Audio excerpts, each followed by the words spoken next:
Hi friends, welcome to my channel. SSC page 13 నుండి notification అయితే మనకి రావడం జరిగింది. ఆన్లైన్ అప్లికేషన్ కూడా మనకి 2 జూన్ నుంచి అప్లికేషన్ అయితే అవైలబుల్లో కూడా ఉండడం జరిగింది. లాస్ట్ డేట్ వచ్చేసరికి 23 జూన్ 25. అయితే మన ఈ వీడియోలోని కెమికల్ అసిస్టెంట్ పోస్ట్ కోసం ఒకసారి డిస్కస్ చేయడం జరుగుతుంది. ఇక్కడ మనకి ఎసెన్షియల్ క్వాలిఫికేషన్ చూసుకుంటే bachelor degree in chemistry from a recognized university. Degree మీకు కెమిస్ట్రీ నుంచి చేసి ఉంటే ఈ పోస్ట్కి అయితే అప్లై చేసుకోగలరు. ప్లస్ మన ఇక్కడ చూసుకుంటే బిలోని 2 years experience in chemical analysis or research, మీకు 2 సంవత్సరాల ఎక్స్పీరియన్స్ కూడా ఈ పోస్ట్కి అడగడం జరిగింది. అయితే ఈ ఎక్స్పీరియన్స్ మీకు గవర్నమెంట్ డిపార్ట్మెంట్ నుంచి కానీ, లేదా అటానమస్ డిపార్ట్మెంట్ నుంచి కానీ, లేదా రికగ్నైజ్డ్ ఇన్స్టిట్యూట్ నుంచి కానీ, లేదా పిఎస్ఎస్ నుంచి కానీ, లేదా లిస్టెడ్ ప్రైవేట్ సెక్టర్ ఆర్గనైజేషన్ నుంచి మీకు 2 years ఎక్స్పీరియన్స్ ఉంటే ఈ పోస్ట్కి అయితే అప్లై చేసుకోగలరు. పోస్ట్ మనకి కెమికల్ అసిస్టెంట్ పోస్టు. అయితే నెంబర్ ఆఫ్ వేకెన్సీస్ మనం ఒకసారి ఈ వీడియోలో చూద్దాం. మీకు ఇక్కడ అర్థం అవడానికి నేను ఇక్కడ వర్డ్లో తయారు చేయడం జరిగింది. ఇక్కడ మనం చూసుకుంటే కెమికల్ అసిస్టెంట్ పోస్టు, వయసు మనకి 18 నుంచి 30 సంవత్సరాలు ఉండాలి. పే లెవెల్ మనకి లెవెల్ 6 ఇవ్వడం జరుగుతుంది. గ్రూప్ బి మీకు నాన్ గెజిటెడ్ పోస్టు.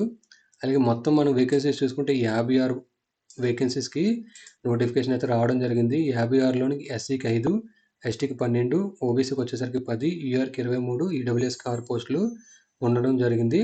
అయితే మనకి ఎస్సీ ఎస్టీ క్యాండిడేట్స్కి 18 నుంచి 30 సంవత్సరాలు ఉంటే వాళ్ళు 35 లోపల ఉన్న వాళ్ళు అప్లై చేసుకోగలరు. ఓబీసీ 18 నుంచి 33 లోపల ఉన్న వాళ్ళు అప్లై చేసుకోగలరు. అలాగే యూఆర్ ఈడబ్ల్యూఎస్ చూసుకుంటే 18 నుంచి 30 సంవత్సరాల లోపల ఉన్న వాళ్ళు ఈ పోస్టులకు అయితే అప్లై చేసుకోగలరు.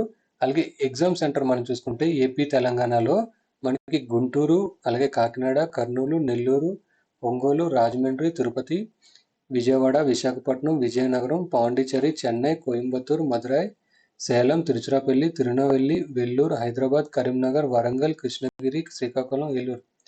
మీరు ఆన్లైన్లో అప్లై చేస్తున్నప్పుడు 3 ఎగ్జామ్ సెంటర్స్ అయితే మీరు సెలెక్ట్ చేసుకోవాల్సి ఉంటుంది. 3 డిఫరెంట్ ఎగ్జామ్ సెంటర్ మీరు సెలెక్ట్ చేసుకోవాల్సి ఉంటుంది. ఒకే ఎగ్జామ్ సెంటర్ 3 సార్లు సెలెక్ట్ చేసుకోవడం అయితే అవ్వదు. సో మీకు నియరెస్ట్లో ఉన్న ఎగ్జామ్ సెంటర్స్ అయితే మీరు ఆన్లైన్లో ఎగ్జామ్ ప్రిఫరెన్స్ మీరు సెలెక్ట్ చేసుకోగలరు. అలాగే మీరు ఆన్లైన్లో అప్లై చేస్తున్నప్పుడు ఏ పోస్ట్కి అయితే మీరు అప్లై చేస్తున్నారో ఆ పోస్ట్ కోడ్, అలాగే రీజన్స్ ఎంటర్ చేసిన తర్వాత మీకు ఇక్కడ ఎసెన్షియల్ క్వాలిఫికేషన్ అయితే మీకు రావడం జరుగుతుంది. ఈ ఎసెన్షియల్ క్వాలిఫికేషన్ చాలా ఇంపార్టెంట్ అండి. ఇక్కడ మనం చూసుకుంటే ఒక ఎగ్జాంపుల్ చూసుకుంటే ఇక్కడ కెమికల్ అసిస్టెంట్ అని చెప్పి గ్రాడ్యుయేషన్ అండ్ అబౌవ్ మాత్రమే ఇవ్వడం జరిగింది నోటిఫికేషన్లో. బట్ మన ఆన్లైన్ అప్లికేషన్లోని ఆ పోస్ట్ సెలెక్ట్ చేసిన తర్వాత ఇక్కడ మనం చూసుకుంటే ఎసెన్షియల్ క్వాలిఫికేషన్ అని చెప్పేసి బ్యాచిలర్ డిగ్రీ ఎవరైతే కెమిస్ట్రీ చేశారో వాళ్ళకి మాత్రం ఆ పోస్ట్ ఎలిజిబుల్. అలాగే కెమిస్ట్రీ చేసి 2 years ఎక్స్పీరియన్స్ మాత్రం వాళ్ళు ఇక్కడ అడగడం జరిగింది. సో ఇది కూడా మీరు ఒకసారి చెక్ చేసుకోండి. చెక్ చేసుకొని మీరు ఆన్లైన్లో అయితే అప్లై చేసుకోగలరు. సో ఇది ఎస్ఎస్సి పేజ్ 13కి సంబంధించిన కెమికల్ అసిస్టెంట్ నోటిఫికేషన్. ఈ వీడియో కనుక మీకు నచ్చినట్లయితే లైక్ చేసి షేర్ చేయండి. నా ఛానల్ ఎవరైనా సబ్స్క్రైబ్ చేసుకోకపోతే సబ్స్క్రైబ్ చేసుకోండి.